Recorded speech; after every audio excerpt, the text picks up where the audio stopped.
Good morning, eighth graders. Whether you are watching this Thursday or Friday, just as a reminder, today and tomorrow, Thursday and Friday, are all about video instruction and tackling that first MEAT paragraph.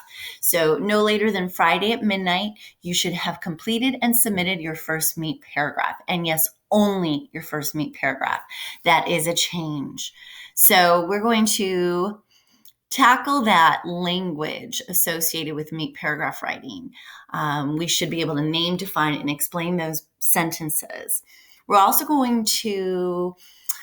I'm going to talk you through how to tackle each element of the template so that ultimately you can, in fact, write your own MEAT paragraph and hopefully do so with confidence. As a reminder, before you tackle today's lesson, hopefully you have checked that you have completed and submitted your theme refresher. And that, of course, dates back to early last week. The thesis, dating back to late last week. And then, of course, the introduction paragraph embedded in our essay template. Again, you want to make sure that you have all of those done.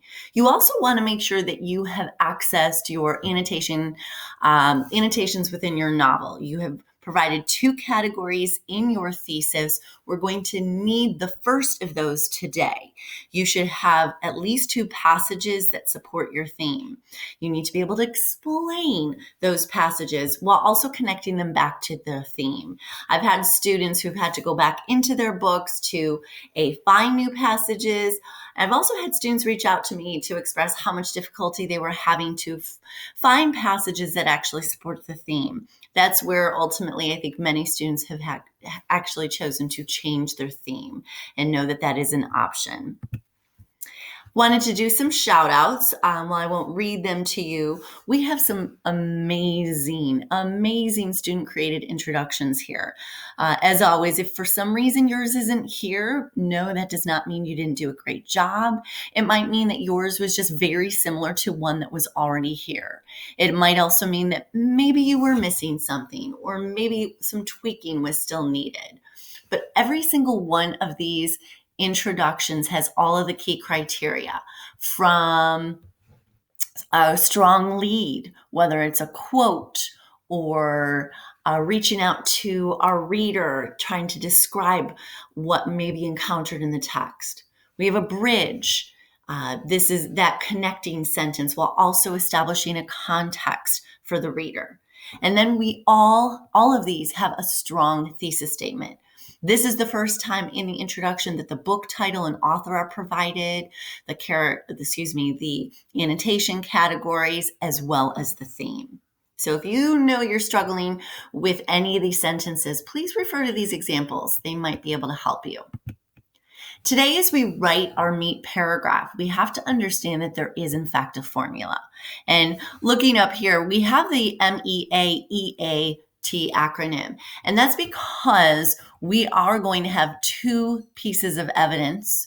And yes, we'll need to analyze each of those 2. So it is definitely a little bit longer than what you may have done most recently for social studies.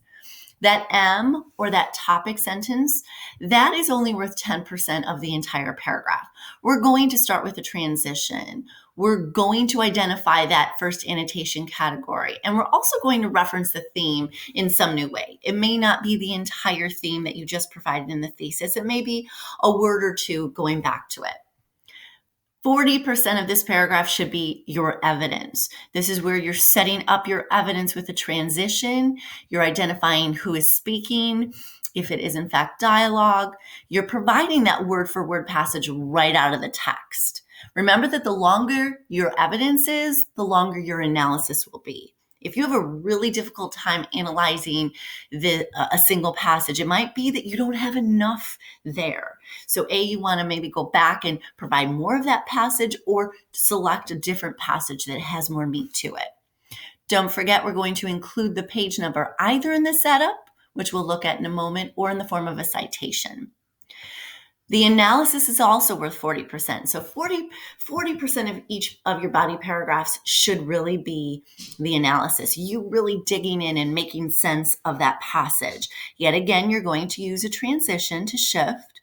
you're going to want to use language appropriate to that annotation focus. So if we're talking dystopian elements, you might use the language of dystopian characteristics, dystopian structures, and any of those traits that we've discussed. You're going to want to relate that passage back to the theme and prove what you know. This is your opportunity to really showcase what you know. Last but not least is that T, that tie back. And this is that sentence that brings some closure to the paragraph without repeating anything that has already been stated, at least not in the same format. So yes, you'll start with the transition. You're also going to bring that annotation focus back. So if the paragraph is on dystopian characteristics, yes, bring that back. But you're also going to provide a new realization about it. And remember, you're not just repeating what you've already used. So I thought I'd show you an example of a template that has been completed, and I chose to go in a different direction instead of using the same short story we've been using. So instead of the pedestrian, I chose to use examination day. So here I have a quote from my lead. I have that connecting bridge. Still, I have not mentioned my book title or author in either of these. And then I set up my essay with my thesis. In the short story titled Examination Day, author Henry Slessor uses dystopian elements and archetypes to prove one essential theme. Blindness is the direct result of too much control being placed in the government's hands. So right off the bat, I should know that my first MEAEAT paragraph is going to be on dystopian elements because that is the first annotation category I list in my thesis. So coming down here, you'll see that I've already started to fill this in. Okay, we have our sentence types, our objectives, and our reminders here. Hopefully you're using those as you write. And you'll see here, I've started with a transition. So throughout the text, I have named my annotation focus, and I've given an introduction about it. So throughout the text, dystopian elements are included to develop the government's control and the character's ignorance. Now, notice I did not just restate my theme, but I referenced that theme. Going into evidence, this is where I actually set up a passage that's going to support that. So I started with the first passage. That's my way of transitioning. The first passage in which this is evident occurs on page 1. So I listed my page here. You could always do it in the form of a citation, a parenthetical citation at the end. The first passage in which this is evident occurs on page 1 when Dickie asks his father. Okay, and now I've given my passage word for word, including my quotation marks. Now, when I get into analyzing it, this is going to be the A. Same thing, I've given some kind of transition here. This tells readers, and I'm referencing the annotation category here. And of course, it's dystopian. So this tells readers that a dystopian society is in place because. That word because is essential, absolutely essential. Because this is my way of connecting the dots. This tells readers that a dystopian society is in place because knowledge is so heavily guarded. Not only is Dickie confused about a common fact, but so is his father. The government has the power, and citizens have a limited understanding of the world in which they live. Such power enables the government to make decisions for the people. So here I am going back to my topic sentence. I've talked about government control. I have talked about my character's ignorance. I've made my connections.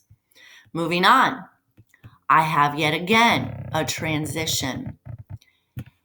A second page that reflects the theme occurs on page 2, and I like the word passage instead. A second passage that reflects the theme occurs on page 2, when Mr. and Mrs. Jordan receive the results of their son's testing with a phone call, indicating I give the word for word passage. I have my quotation marks showing it's right out of the text.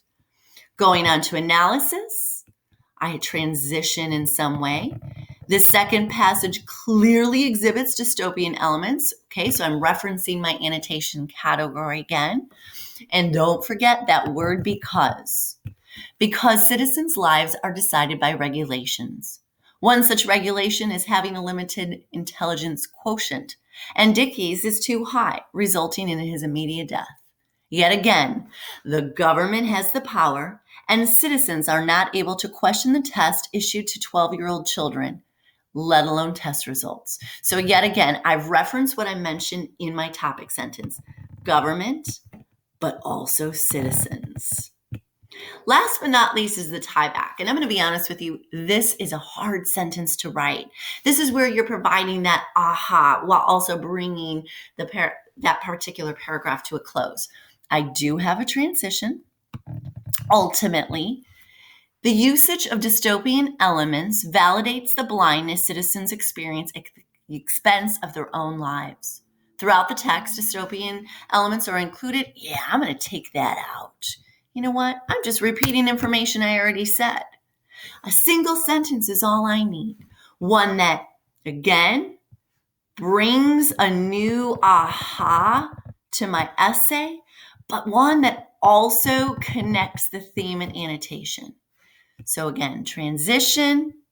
I mentioned this annotation category, but I also brought back something about my theme, but in providing some new aha about it.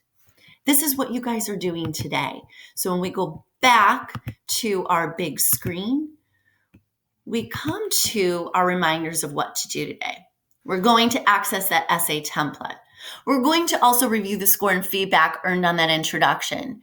So again, if at that point you're realizing, oh, I never did my introduction, or oh, wait, I never submitted it, you're going to want to make sure you do so. Maybe changes are needed to that introduction, and if so, make them. Otherwise, review the language associated with that MEAEAT paragraph. Review the terms, the objectives, and reminders. And then you're ready to type.